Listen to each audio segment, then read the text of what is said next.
हाय। आज जो पोएम मैं आपके साथ डिस्कस करने वाला हूं, जो पोएम एक्सप्लेन करने वाला हूं, उस पोएम का नाम है an elementary school classroom in a slum. Elementary school एक ऐसा स्कूल जहां छोटे बच्चों को पढ़ाया जाता है, जहां बच्चे पढ़ते हैं, छोटे बच्चे। स्लम मतलब बस्ती, झुग्गी झोपड़ी जिसे हम कहते हैं। तो ये पोएम जो है, जो कि स्टीफन स्पेंडर के द्वारा लिखा गया है, who is poet, essayist and novelist, तीनों। तो और पोएम जो है उसकी विषय वस्तु क्या है, उसका थीम क्या है? It is social injustice and class inequalities. समाज में जो इनजस्टिस है और जो क्लास इनइक्वालिटीज है, क्लास मतलब समाज के जो डिफरेंट क्लासेस हैं, जैसे कि lower class, middle class, upper middle class, the rich. तो ये सब के बीच में कहीं ना कहीं जो इनइक्वालिटीज है इंडिया में भी है और देशों में भी है, उसको जो है इस पोएम के माध्यम से दर्शाया गया है। जो सैड स्टेट है, जो सॉरी स्टेट ऑफ अफेयर्स है, उसको कहीं ना कहीं एक आवाज दिया गया। पोएम में आते हैं an elementary school classroom in a slum. Please remember the title and the name of the poet, Stephen Spender. आते हैं पोएम पे। Far far from gusty waves these children's faces. अब क्लासरूम है तो बच्चे भी होंगे।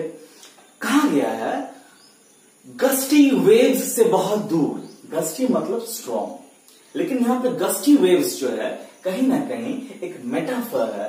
और ये मेटाफर कैसे यूज किया गया है, बोला गया है जैसे नॉर्मली स्कूल के बच्चे हंसी खुशी, एनर्जी, वाइब्रेंट होते हैं, लेकिन यहां पे जो बच्चे थे, ये लोग जो थे, ये बच्चे देखिए, एलिमेंट्री स्कूल के जो बच्चे हैं, जो इस क्लासरूम में दिख रहे हैं, वो कुछ ऐसे है, एनर्जेटिक नहीं, चेहरा जो है पेल है। तो कहीं ना कहीं वो बच्चे जो अमीर घर के बच्चे जो स्कूल में जाते हैं विदाउट कोई टेंशन, वो जो है उनसे काफी दूर, उनसे काफी अलग ये बच्चे जो इस एलिमेंट्री स्कूल क्लासरूम में पढ़ाई कर रहे हैं। तो फार फार फ्रॉम गस्टी वेव्स, उन क्लासरूम से, उन क्लासरूम के बच्चों से बहुत अलग ये बच्चे, दीज चिल्ड्रंस फेसेस, ये स्कूल के बच्चों के जो चेहरे हैं, लाइक रूटलेस वीड्स, इनके चेहरे जो पेल चेहरे हैं, the hair torn round their pallor, उनके चेहरे पे जो, उनके सर पे जो बाल है, इट इज स्टोन, मानो कि वो कहीं ना कहीं बिखरे पड़े हैं उनके पेल फेस में। पैलर का मतलब होता है पेल फेस, और वीड्स का मतलब होता है अनवांटेड प्लांट्स, जहां वहां कहीं कहीं वो उग जाता है। तो वीड्स जो उगे हुए हैं उसके तरह जो है लगते हैं इनके बाल। एलिमेंट्री स्कूल क्लासरूम में जो बच्चे हैं उनके सर पे जो बाल है, कहीं ना कहीं इट इज स्टोन राउंड, वो रूटलेस वीड्स की तरह जो है वेल मेंटेन्ड नहीं है। और एक बात, जिस तरीके से वीड्स हम लोग जानबूझ के नहीं उगाते हैं, इट इज अनवांटेड, कोई उसको नहीं चाहता है, उसी तरह ये बच्चे भी कहीं ना कहीं जो है वो उपेक्षित है। इन्हें जो है कोई नहीं चाहता है, कोई इनकी तरफ ध्यान नहीं देता है।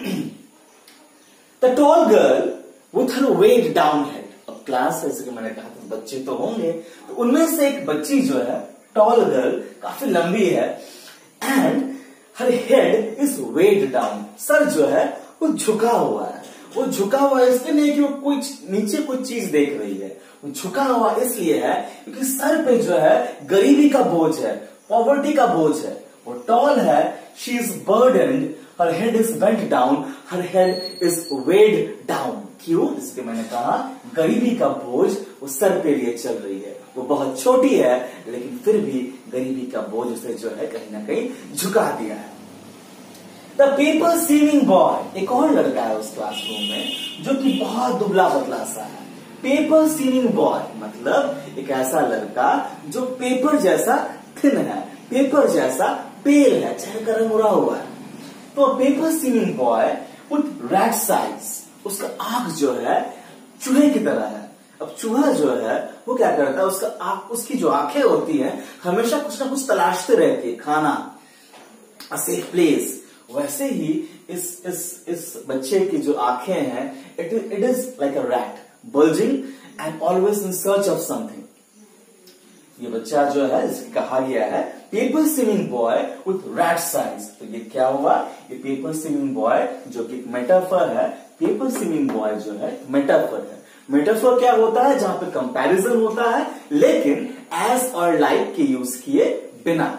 तो यहां पे देखिए पेपर के साथ उस लड़की की तुलना की गई है लेकिन जो है लाइक के बिना, एज के बिना। पेपर स्विमिंग बॉय बच्चा कागज की तरह, लेकिन लाइक का यूज नहीं किया गया है, तो इसलिए ये जो है एक मेटाफर है।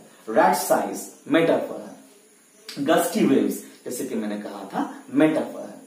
और जैसे कि मैंने कहा था उनका जो बाल था, it is like rootless weeds, ऐसा वीड जिसका रूट से वो अलग हो गया है। तो लाइक रूटलेस वीड्स, जड़ से अलग वो जो वीड्स है उनकी तरह इनके बाल।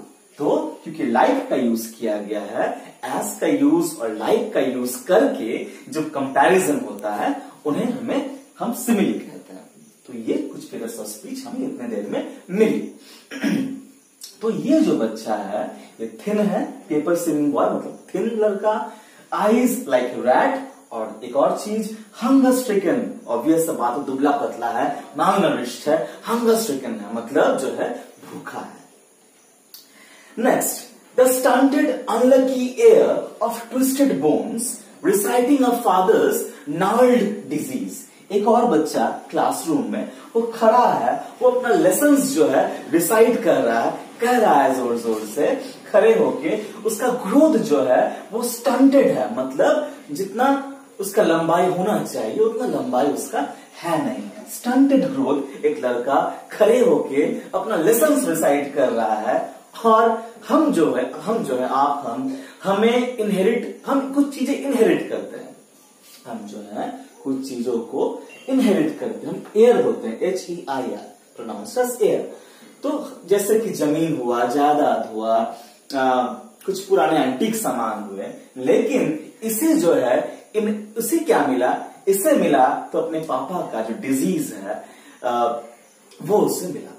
तो क्या हुआ, नार्ल्ड डिजीज जो है कहीं ना कहीं नॉट्स और ट्विस्ट फॉर्म हुए थे जो जॉइंट्स वगैरह में, इस बच्चे को जो है वो मिला। एंड कहीं ना कहीं खड़े होके ये उस बात का गवाह दे रहा था, उसे कुछ मिला तो क्या मिला, उसके पापा का नार्ल्ड डिजीज, और वो क्या डिसाइड कर रहा था, वो लेसन, साथ ही साथ अपनी दशा। तो कहीं ना कहीं हम कुछ बच्चों के बारे में जाने, उनके अपीयरेंस के बारे में जाने। एक लड़की जो टॉल सी थी, जिसका हेड जो है वो पेंट था, एक बच्चा जो बहुत दुबला पतला सा था, मालनरिश्ड, एक बच्चा क्लासरूम में खड़ा होके वो रिसाइट कर रहा था लेसन्स, कुछ और बच्चे भी ये देख रहे हैं, एक बच्चा पीछे बैठा हुआ है, पीछे तरफ बच्चा। At back of the dim class, और क्लास की जो रोशनी है ना वो कम है, डिम मतलब लेस ब्राइट, तो क्लास की जो रोशनी वो कम थी, खिड़की वगैरह कम थे, और बस्ती है, क्रैम्पी एरियाज है, तो बहुत ज्यादा धूप वगैरह आ नहीं पाता है। तो एक बच्चा जो पीछे बैठा हुआ देख रहे हैं, वो एक अलग दुनिया में खोया हुआ है। तो बोला गया है at the back of the dim class, class के पीछे एक बच्चा जो है, वन अननोटेड, इसकी तरफ काफी ध्यान नहीं जा रहा है, एक अननोटेड, एक स्वीट यंग सा लड़का, वो जो है एक सपनों की दुनिया में कहीं ना कहीं खोया हुआ है, वो कुछ सोच रहा है, वो एक सपने में खोया हुआ है। वो सपना क्या है, he is dreaming of squirrels game, गिलहरी, स्क्विरल माने गिलहरी, वो सोच रहा है गिलहरियों के बारे में जो एक ट्री हाउस में खेलता है। ये क्या है, ट्री हाउस, जैसे कि बस्ती बहुत छोटा होता है, क्रैम्प्ड होता है, वैसे ही ट्री हाउस, ट्री में जो कहीं ना कहीं जगह होते हैं, होल्स टाइप के होते हैं, जहां पे गिलहरी जो है खेलते हैं। तो वो गिलहरी के बारे में सोच रहा था, जो क्रैम्प्ड वो स्पेसेस में, ट्रीज के स्पेसेस के बीच में वो खेलते हैं। लेकिन एक डिफरेंस है, ये कहीं ना कहीं अपने जिंदगी को खुल के जी नहीं पाता है, गिलहरी जीता है। तो वो खोया हुआ है एक अलग दुनिया में, वो ट्री हाउस जहां पे स्क्विरल्स खेलते हैं वहां पे खोया हुआ है, वो बोर्ड है, उसकी तरफ किसी का ध्यान नहीं है, और वो कुछ और ही सोच रहा है। ये था पहला स्टैंजा। ये पोएटिक डिवाइसेस, पोएटिक डिवाइस मतलब अलंकार, अलंकार जिसके थ्रू पोएट जो है कोशिश करता है कि उसकी रचना में कहीं ना कहीं और मसाला ऐड हो, आपको पढ़ने में और अच्छा लगे। नेक्स्ट, अब हम लोग आते हैं नेक्स्ट स्टैंजा पे। अब तक पढ़े थे कि क्लासरूम के बच्चे कैसे दिखते थे, अब क्लासरूम कैसा है उस बारे में थोड़ी सी जानकारी। तो क्लासरूम की जो दीवारें थे, it was of Sawar cream colour. जब दही पुराना हो जाता है, सड़ जाता है, तो उसका कलर जो होता है वो क्या होता है, एक पेल येलो, एक डर्टी सा कलर, अनहाइजीनिक सा कलर। वैसे ही जो बच्चों के क्लासरूम था, उनकी दीवारें की बहुत दिनों से रंग नहीं हुई थी और डर्टी हो गए थे, धूल पकड़े थे दीवारों में। इस कारण से दीवारें जो थी उनका रंग क्या था, सावर क्रीम हुआ था। तो क्वेश्चन में रहा है क्लासरूम का दीवार को सावर क्रीम कलर का क्यों कहा जा रहा है। एक लिटरल मीनिंग, क्योंकि क्लासरूम का दीवार जो है वो पुराना था, डर्टी था, और एक जो सिंबलिकल मीनिंग वो ये है कि अनहाइजीनिक से, एक डिप्रेसिंग से एटमोस्फेयर क्रिएट होता था उस क्लासरूम में। खैर, उस दीवारों पे टंगे हुए थे कुछ डोनेशंस जो कि भेंट किया गया था स्कूल को, और स्कूल के इस क्लासरूम में उसको टांगा गया था। सबसे पहले है शेक्सपियर्स हेड। शेक्सपियर्स हेड जो है वो सिंबलाइज करता है study of literature, William Shakespeare the greatest dramatist, English dramatist. और जो है और क्या टना हुआ था पिक्चर, क्लाउडलेस डॉन। इन बच्चों की जो दुनिया थी, इट वॉजंट क्लाउडलेस, उनकी दुनिया स्पष्ट नहीं थी, फ्यूचर जो है क्लियर नहीं था। लेकिन ये पिक्चर जो टना हुआ था वो जो है it was of a cloudless dawn, एक ऐसा डॉन, एक ऐसा प्रभात जिसमें कोई क्लाउड ना हो, और डॉन यानी सूरज जो उग रही है, सिंबल ऑफ होप। नेक्स्ट जो है एक टिरलीज वैली का, एक सीनरी का जो है एक टना हुआ था फोटो। अब टिरलीज वैली क्या होता है, it is a valley in Tyrol, Austria, Europe का एक देश है। वहां का एक बहुत खूबसूरत सा वैली जहां पे बहुत सुंदर फ्लावर्स खिलते हैं, और इतना सुंदर प्लेजेंट म्यूजिकल नॉइज नहीं बोलेंगे, साउंड जो है, मेलिफ्लोस साउंड वातावरण में गूंजता है, कहीं ना कहीं बेल का एक सेम्बलेंस, अपीयरेंस देता है। तो टिरलीज वैली सिंबलाइजिंग नेचर्स ब्यूटी, जो कि स्लम में ये लोग को बिल्कुल नहीं मिलता। नेक्स्ट है डोम राइडिंग ऑन सिटीज। डोम कहां पे होता है, गुंबद कहां पे होता है, नॉर्मली सिविलाइज शहरों में, जहां पे वेल्थ पावर दोनों होता है, जो कि स्लम में नहीं है। तो it symbolises civilisation, power, wealth. और ये डोम राइडिंग ऑन सिटीज क्यों कहा गया है, क्योंकि डोम जो है, गुंबद जो है ऊपर है और बाकी शहरों की बिल्डिंग्स नीचे है। तो ऐसा प्रतीत होता है कि वो बाकी जो है सभ्यता को या बाकी सिविलाइजेशन को, बाकी जो शहर है उसको राइड कर रहा है। An example of personification as well. और एक बात है, an open handed map awarding the world its world. एक ओपन हैंडेड मैप, एक खुले हाथों से बनाया हुआ मैप बाय द पावरफुल, जो कि दुनिया को दुनिया दिखाता है। अब ये कैसे, हम लोग दुनिया वाले हैं, ये जो बच्चे थे एलिमेंट्री स्कूल में, ये लोग इस मैप को देखते थे, ये है एक इस दुनिया के, ये दुनिया ये मैप दिखाता है, लेकिन ये उनकी दुनिया नहीं है, उनकी दुनिया ये है। तो मैप उनको दुनिया दिखाता है, यानी दुनिया दुनिया को दिखाता है। Awarding the world its world, world को वर्ल्ड अवॉर्ड करता है। लेकिन फिर भी ये जो विंडोज है, ये जो विंडो है इस स्लम और इस क्लासरूम के बीच का जो विंडो है, ये विंडो ये लोग के लिए एक्चुअल कहीं ना कहीं एक पोर्ट होल है, एक जाने का इस दुनिया में। क्योंकि देखो, अगर लोग पढ़ाई लिखाई नहीं करेंगे तो ये दुनिया कभी नसीब नहीं होगी, यही उनकी दुनिया बन के रह जाएगी। ठीक है, तो ये विंडो जो है ये उनका मैप होना नहीं चाहिए, ये उनका मैप होना है, ना कि ये, इसको मैप नहीं बनाना है। Where all their futures painted with a fog, और जो है जहां का फ्यूचर जो है फॉग से पेंट किया गया है। फॉग कैसा होता है, अस्पष्ट, धुंधला, जिसके आर पार आपको स्पष्ट दिखेगा नहीं। वैसे ही इन बच्चों का जो फ्यूचर है it is painted with fog, इसको मानो फॉग से पेंट कर दिया गया हो। और जो है इनका स्लम का जो नैरो स्ट्रीट्स है, संकरी गलियां जो है, इट इज पेंटेड या it is sealed with a lead sky.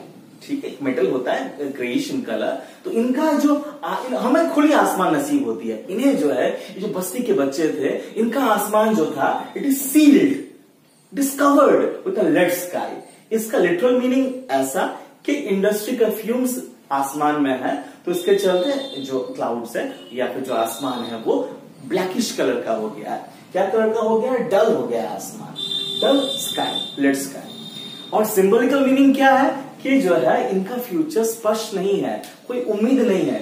तो मानो एक लेड स्काई जो है इनको सील करके रखा हुआ है, जो इनको खुले हवा में सांस लेना, सूर्य को देखना, उससे उम्मीद लेना नहीं हो पाता है इनके लिए। Far far from rivers, caves and stars of words, इनकी दुनिया बहुत बहुत दूर, far far example of repetition, repeat किया गया है। तो इनकी जो दुनिया है केव्स से बहुत दूर। केव्स क्या होता है? जैसे ये एक नदी है और कुछ हिस्सा जो है घुसा हुआ है पानी के अंदर, एक प्रोट्रूड किया हुआ है, इसको हम लोग बोलते हैं केव्स। ठीक है, सुंदर देखने में लगता है काफी, आप लोग जरूर देखे होंगे। तो इनकी दुनिया जो है ये केव्स से बहुत दूर थी। इनकी दुनिया रिवर्स से, स्टार्स ऑफ वर्ड्स से बहुत दूर थी। Stars of words word use किया गया है, स्टार्स ऑफ वर्ड्स। ये जो है ये एग्जाम्पल है मेटाफर का। ये कैसे? जैसे ये जो शेक्सपियर है, शेक्सपियर काफी सुंदर सुंदर चीजें लिखे हैं, तो उनका जो राइटिंग्स वगैरह होता है सब तारे चमकते हैं, वैसे ही उनका लेख जो है ये चमकता है, इट इज ब्राइट। ये हमें बुलाती है कि आओ मुझे पढ़ो। जिस तरीके से आसमान के तारे दूर से दिखते हैं और हमें बुलाती है, वैसे ही इनके जो राइटिंग्स होते हैं ये हमें अपनी तरफ खींचते हैं। लेकिन इनकी दुनिया इनके लेखों, इनके जो राइटिंग से बहुत दूर है, ये केव्स से बहुत दूर है, तमाम सुंदर चीजों से इनकी दुनिया दूर है, अलग है। श्योरली शेक्सपियर इज विकेड, इसलिए लोग बोलते हैं, कवि बोलता है कि शेक्सपियर जो विकेड है, ये दुष्ट है। क्यों है? क्योंकि इनकी जो पढ़ाई होती है ये कहीं ना कहीं अभी उस लेवल पे नहीं है कि इनकी राइटिंग्स के लोग मजा ले पाए, और अगर ऐसा ही चलता गया तो शायद कभी ले भी नहीं पाएंगे। तो शेक्सपियर जो है उनकी राइटिंग्स में कैरेक्टर्स के थ्रू जो है कहीं ना कहीं वो विकेड है, वो दुष्ट है, इन्हें बहलाता है कि आओ मुझे पढ़ो, लेकिन इनकी दुनिया इनसे, इनके कैरेक्टर्स से, इनके प्लॉट से थोड़ी बहुत दूर थी। नेक्स्ट जो है मैप को कहा गया है एक बैड एग्जाम्पल। मैप को कहा गया है एक बैड एग्जाम्पल, तुम्हें बुरे से एग्जाम्पल हो। क्यों? क्योंकि ये मैप या ये वर्ल्ड शायद वो कभी ना देखे। ये उनकी दुनिया है, ये नहीं, ये है उनकी दुनिया, ना कि ये। और ये बीच का जो एक ये जो देखते हैं लोग बाहर अंदर, तो अंदर देखने के लिए उन्हें पढ़ने की जरूरत है ताकि ये इनका मैप बने। लेकिन फिलहाल ये मैप जो है एक बैड एग्जाम्पल है, क्योंकि ये इन्हें टेम्प्ट करता है। क्या करता है? टेम्प्ट करता है। टेम्प्ट मतलब लुभाता है। ऑन देयर स्लैग हिप्स, और लुभाता कैसे? देखो, सपोज मुझे एक BMW खरीदना, एक मर्सिडीज खरीदना है, मेरे दोस्तों के पास है, मेरे पास नहीं है, मेरे पास उतना पैसा नहीं है, तो मैं तो टेम्प्ट होऊंगा, तो मुझे भी चाहिए, तो मेरे पास है नहीं पैसा, तो मैं दो चीज कर सकता हूं, तो मैं इसे भूल जाऊं या फिर बहुत मेहनत करूं। तीन ऑप्शन हो गया ऐसे तो, या फिर मैं चोरी करूं कि मैं उस मर्सिडीज को, BMW को ले पाऊं। तो कहीं ना कहीं ये चीजें जो है, ये ब्यूटीफुल सा क्लाउडलेस डॉन, ये ट्रिलीज वैली, ये वर्ल्ड का मैप, ये सिविलाइजेशन, ये उन्हें टेम्प्ट करती है एक दूसरी दुनिया की तरफ जो उनके लिमिट से बाहर है फिलहाल। तो इसलिए शेक्सपियर को विकेड कहा गया है। ये जो है रहते हैं स्लैग हीप पे। स्लैग हीप क्या होता है? Industrial waste materials. तो इनकी जो बस्तियां है, इट इज ऑल ट्रैश। ठीक है, यहां पे कोई फ्यूचर नहीं है।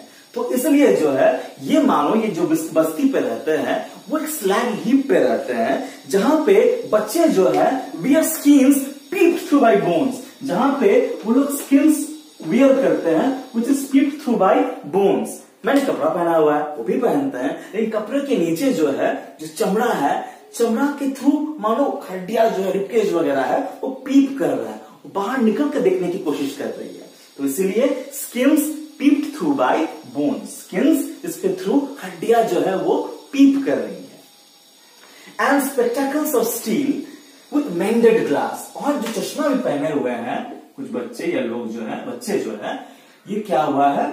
टूटा हुआ है। कुछ कुछ हेरा फेरी के बाबू भाई के चश्मे की तरह जो टूट गया था, लेकिन वो मजेदार था, अभी पैथेटिक है। तो इनके पास इतना भी पैसा नहीं है कि नया चश्मा ले पाए या फिर उसको मेंट करे। और कुछ वैसे जैसे कि बॉटल को जब आप पत्थर पे तोड़ते हो तो वो छितरा जाता है, वो स्कैटर हो जाता है पत्थर पे, कुछ वैसे में चश्मा का अपीयरेंस था, like bottle beads on stones, example of simile poetic device, क्योंकि लाइक का यूज करके कंपैरिजन किया गया है। तो एक काम क्यों नहीं किया जाए, blot their maps with slums as big as doom. तो ये मैप को ब्लॉट कर दो। ब्लॉट मतलब होता है स्टेन करना। अगर मैं इस मार्कर को इस कुर्ता से पजामा से कुर्ता से टच करूं तो ये ब्लॉट करेगा, ये स्कैटर हो जाएगा, स्टेन्ड हो जाएगा। वैसे ही ये मैप जो कि असली मैप नहीं है इन लोग के लिए, इनको ब्लॉट कर दो। किस चीज से? स्लम से ही। जब स्लमी दुनिया है तो इस दुनिया को स्लम से ब्लॉट कर दो। Slums as big as doom. Doom माने रूइन, डूम माने डिस्ट्रक्शन, और डिस्ट्रक्शन डेथ से बड़ा या हर जगह छाया हुआ क्या हो सकता है। तो जो है इनकी मैप को जो है ब्लॉट कर दो। किस चीज से? स्लम से। जो एक्चुअल में इनकी दुनिया है, ये जो दुनिया जो किताबी दुनिया है, ब्लॉट कर दो ताकि सिर्फ और सिर्फ स्लम दिखे, जो कि सच्चाई है। लेकिन लास्ट स्टांजा में पोएट कहीं ना कहीं जो है एक होप देता है कि चीजें बदल सकती है, बदली नहीं है लेकिन बदल सकती है। और कैसे बदलेगी? अगर गवर्नर्स, अगर इंस्पेक्टर्स, अगर कोई काइंड विजिटर इसमें रुचि ले, जिसके पास पावर है चीजों को चेंज करने का, तो जो है ये मैप जो है ये इनका विंडो बनेगा, न कि ये विंडो के थ्रू जो दुनिया दिखता है वो उसका मैप बनेगा। हम क्या बोले?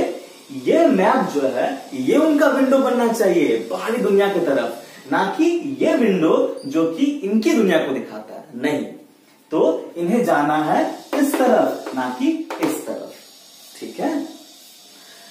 That shut upon their lives like catacombs. Catacombs क्या होता है? पहले हुआ करता था कि अंडरग्राउंड सिमेट्रीज हुआ करते थे। अंडरग्राउंड जमीन के नीचे कब्र, बीच में रास्ता अंडरग्राउंड ही, और दोनों तरफ जो है लाशें स्टैक्ड। ठीक है? जिस तरीके से इनका जो गली है, गली के दोनों तरफ बस्ती है, बस्ती के जो झुग्गी झोपड़ी जो कि लाशों से भरे पड़े हैं, लिविंग डेड, जिंदा लाश, तो उनकी जो बस्ती थी इट लुक्ड लाइक कैटाकोम्स। ठीक है? तो यहां पे एक और example of simile, that shut upon their lives like catacombs. ठीक है? Break open till the break the town. तोड़ दो इन बंदिशों को, तोड़ दो इस स्तंभ को, आगे बढ़ो शहर के तरफ, जिस शहर में उम्मीद है, और जो है इन्हें ले चलो ग्रीन फील्ड्स की तरफ, खुले मैदानों की तरफ, इन्हें ले चलो अजियो ब्लू स्काइज की तरफ। एक वर्ड यूज किया गया है अजियो, मतलब क्लियर ब्लू स्काइज। अभी दुर्गा पूजा का समय है, आने वाले हैं 1 महीना बाद करीब करीब, आसमान देखिएगा क्लियर ब्लू स्काई, उसको अजियो स्काई भी बोलते हैं।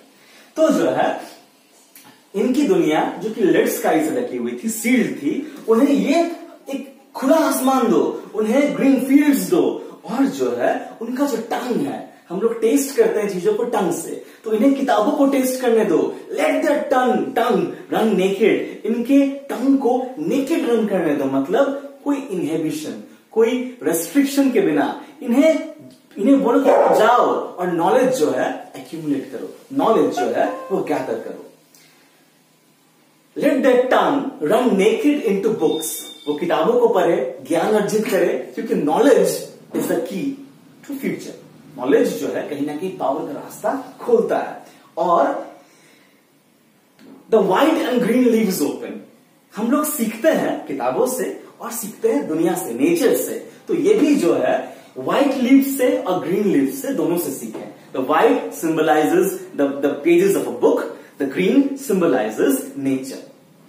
हिस्ट्री देयर्स, लास्ट लाइन है, history theirs whose language is the sun, और इतिहास वही बनाते हैं जिनकी भाषा सूर्य की तरह होती है, ब्राइट, स्टैंडिंग टॉल, दुनिया को कंकर करने की क्षमता रखने वाली, सोच रखने वाली। तो हिस्ट्री, इतिहास वही बनाएगा जो इतिहास बनाना चाहेगा, और इतिहास बनाने के लिए आपको मेहनत करनी पड़ेगी, इतिहास बनाने के लिए नॉलेज लेनी पड़ेगी। आपके भाषा में विदाउट कोई इनहिबिशन एक अट्रैक्शन दिखनी चाहिए। कि लोग आपकी तरफ आए, आप जो है फ्यूचर को अपने मुट्ठी में कर पाए। तो पहले जो है एक सॉलिड स्टेट ऑफ अफेयर्स को दिखाया गया, बाद में होप दिया गया कि चीजें बदल सकती है अगर लोग बदलना चाहें और ये बच्चे भी बदलना चाहे अपने किस्मत को। That's all for today. Thank you. I hope आपको समझ में आया, और अगर आया तो please do like and subscribe my channel. Thank you.